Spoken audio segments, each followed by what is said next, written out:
Vlera dhe dobia e muajit Shaban. Muaji Rexhep kaloi dhe muaji Shaban ka filluar. Gjatë muajit të kaluar ka fituar çdo kush që është afruar tek Allahu me adhurime dhe përkushtim. Në lidhje me këtë muaj të bekuar, muajin Shaban, ne duhet të ndalemi dhe të meditojmë rreth mënyrës se si e ka përjetuar atë i dërguari i Allahut Muhamedi alayhis salam dhe të parët e këtij ummeti. Duke qenë se muaji Shaban është para muajit të Ramazanit, ajo që është urdhëruar të bëhet në Ramazan prej agjerimit e leximit të Kur'anit, është mirë që të bëhet edhe në këtë muaj. Arsyeja e kësaj është që njerëzit të parapërgatiten dhe të stërviten për Ramazanin. Kjo është edhe arsyeja se përse ne e shohim të dërguarin e Allahut Muhammedin alayhis salam të agjeronte sa më shumë ditë nga ky muaj. Ai alayhis salatu wassalam e shfrytëzonte kohën gjatë këtij muaji me adhurim. Muaji më i dashur për të dërguarin e Allahut ka qenë muaji Shaban. Muaji Shaban është muaji i shlyerjes së mëkateve, kurse muaji Ramazan është muaji i pastrimit. Muaji Shaban është quajtur me këtë emër sepse ka mirësi të shumta. Në këtë muaj ndodhet edhe nata e mirë e mesit të Shabanit. Imam Nesaiu transmeton prej Usame ibn Zeidit radiallahu anhu se ka thënë: O i dërguari i Allahut, nuk të kam parë të agjerosh në asnjë muaj kaq shumë sa agjeron në Shaban. Pejgamberi alayhis salam i tha: Ky është muaj ndaj të cilit njerëzit janë të shkujdesur, mes Rexhebit dhe Ramazanit. Ai është muaj në të cilin veprat e mira ngrihen lart te Zoti i botëve, e unë dëshiroj që vepra ime të ngrihet lart duke qenë agjerueshëm.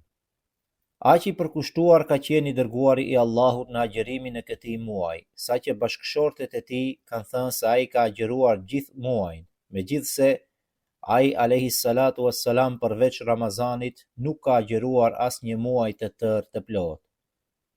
Aisha radiallahu anha tregon se i dërguari i Allahut shpesh agjeronte aq gjatë, saqë thoshe se ai nuk hante dhe po kështu nuk agjeronte për një kohë të gjatë, aq sa thoshe se nuk do të agjeronte më ndonjëherë. Nuk e kam parë kur të dërguarin e Allahut të agjeroj një muaj të plot veç Ramazanit, ndërsa më shumë e kam parë të agjeroj gjatë muajit të Shabanit. Kurse në transmetimin e Imam Ebu Daudit, Aisha radiallahu anha ka thënë: Muaji që i dërguari i Allahut më së shumti i pëlqente të agjeronte ishte muaji Shaban. Agjerimin e këtij muaji ai e bashkangjiste me Ramazanin. Kurse Ummu Seleme radiallahu anha ka thënë: Asnjëherë nuk e kam parë të dërguarin e Allahut të agjeroj 2 muaj rresht përveç Shabanit dhe Ramazanit. Për shkak të agjerimit të shumt të Muhammedit alayhis salam në këtë muaj, disa dietar kanë thënë se agjerimi në muajin Shaban është më i mirë se agjerimi në muajt tjerë. I dërguari i Allahut na ka këshilluar që t'i kushtojmë rëndësinë e duhur muajit Shaban. Prandaj ne nuk duhet ta lëmë atë pas dore. Muhamedi alayhis salam është modeli më i mirë për të gjithë ne. Gjatë këtij muaji ai alayhis salatu wassalam agjeronte, falej dhe bënte shumë vepra të mira. Muaji Shaban në aspektin gjuhësor përbëhet nga 5 shkronja. Shkronja Shin nënkupton nderim, shkronja Ain nënkupton lartësim, shkronja B nënkupton mirësi, shkronja Elif nënkupton afrim dhe shkronja Nun nënkupton dritë. Këto janë 5 dhurata nga Allahu i madhëruar për robërit e tij në këtë muaj të bekuar. Mos u trego i pavëmendshëm dhe i shkujdesur ndaj këtyre mirësive.